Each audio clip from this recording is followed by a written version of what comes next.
Assalamualaikum warahmatullahi wabarakatuh. Perkenalkan, nama saya Jose Mario Cristianto Tasoid dengan NPM 233515516047 dan nomor absen saya berada di nomor absen 29 dengan mata kuliah Reformasi Administrasi yang diajarkan oleh Ibu Eka Fadilah, Sarjana Ilmu Politik M.A. Pada kesempatan kali ini saya akan membuat video pemahaman saya tentang reformasi administrasi dan perubahan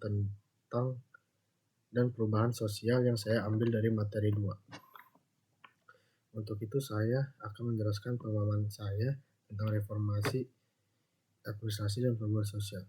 Pertama-tama saya akan membahas apa itu reformasi administrasi dan perubahan sosial. Yang pertama yaitu reformasi administrasi adalah upaya sistematis untuk memperbaiki sistem birokrasi dan manajemen pemerintah agar menjadi lebih efektif, efisiensi, akuntabel, transparan, dan responsif terhadap kebutuhan masyarakat. Ini merupakan bagian penting dalam proses modernisasi pemerintah. Lalu ada tujuan reformasi administrasi. Yang pertama yaitu meningkatkan kualitas pelayanan publik. Yang kedua, mewujudkan pemerintahan yang bersih dan bebas dari KKN. Lalu yang ketiga, meningkatkan profesionalisme aparatur negara. Lalu yang keempat, menciptakan birokrasi yang adaptif terhadap perubahan dan tantangan zaman. Lalu ada contoh-contoh reformasi administrasi. Contoh-contohnya yaitu seperti penerapan e-government, sistem merit dalam perekrutan ASN, pelayanan satu pintu atau yang disebut PTSP, dan penyederhanaan regulasi dan perizinan. Lalu saya akan menjelaskan perubahan sosial. Apa itu perubahan sosial?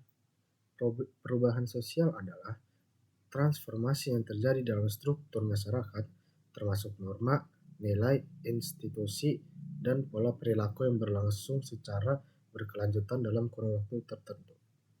Lalu ada jenis-jenis perubahan sosial. Yang pertama yaitu perubahan lambat atau yang disebut evolusi, misalnya perubahan nilai-nilai keluarga atau gaya hidup. Lalu yang kedua ada perubahan cepat yang disebut revolusi, seperti revolusi industri atau revolusi digital. Lalu yang ketiga ada perubahan direncanakan, misalnya program pembangunan oleh pemerintah. Lalu yang keempat ada perubahan tidak direncanakan, akibat bencana alam atau konflik sosial. Lalu ada faktor pendorong perubahan sosial, yaitu 1. Inovasi teknologi, kontak dengan budaya lain, dan konflik sosial atau politik, dan pendidikan dan kesadaran masyarakat.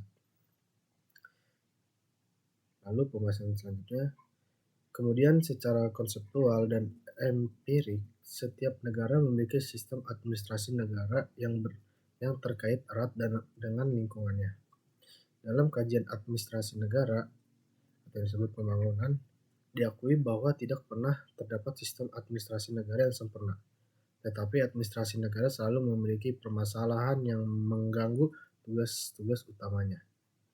Namun, apabila permasalahan yang dihadapi dinilai menimbulkan gangguan terhadap sendi-sendi kehidupan bangsa dan negara, yang bersangkutan bertanda terdapat tuntutan untuk melancarkan reformasi administrasi.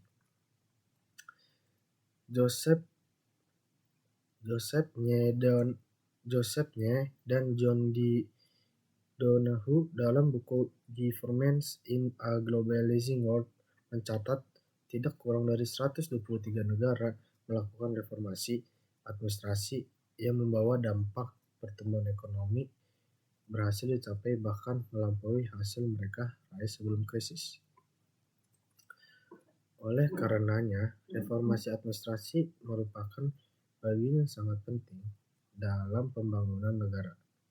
Reformasi administrasi dikenal oleh para pakar bukan merupakan kajian yang baru di dunia akademik maupun praktik. Membentang mulai dari teori klasikal formal organisasi, reorganisasi, dan perubahan perkembangan pada teori pasar kontemporer.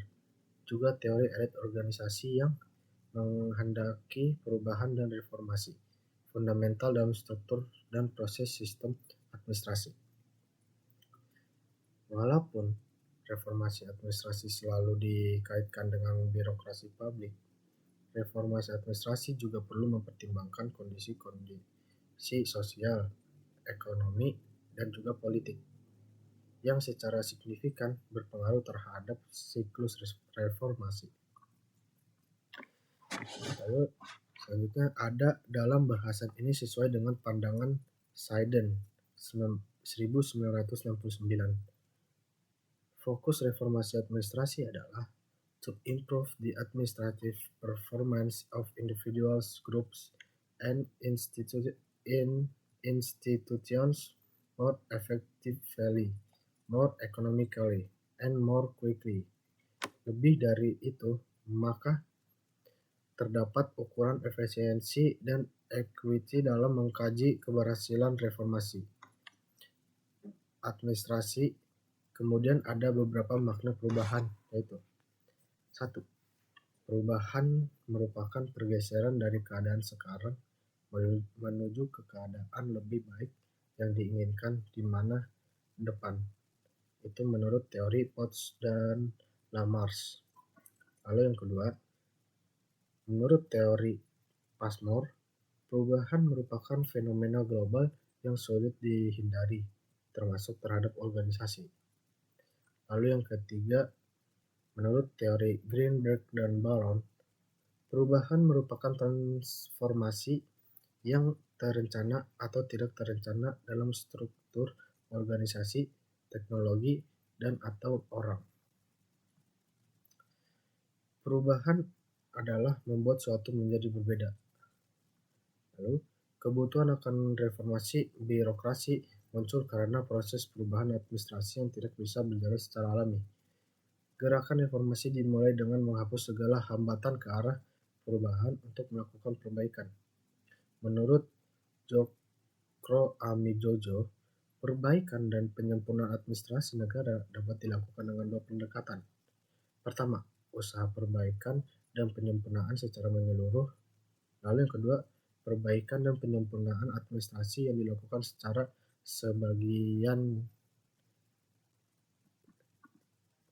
bersamaan dalam arti perubahan menyeluruh dilakukan secara bertahap.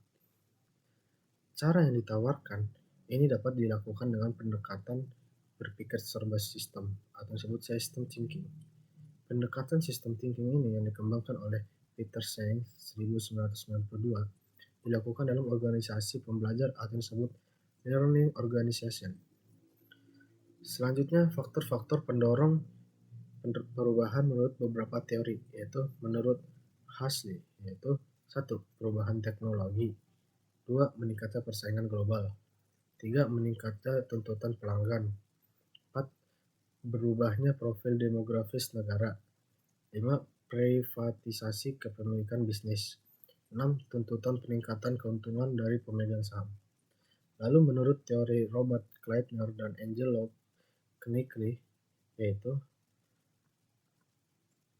eksternal faktor, ada 4, yaitu 1. Demographic karakteristik, yang kedua technological advancement, yang ketiga market change, yang keempat social political pressure. Lalu ada internal faktor. Internal faktor ini dibagi dua, yaitu human resource problem and development, dan yang kedua managerial behavior and discussion.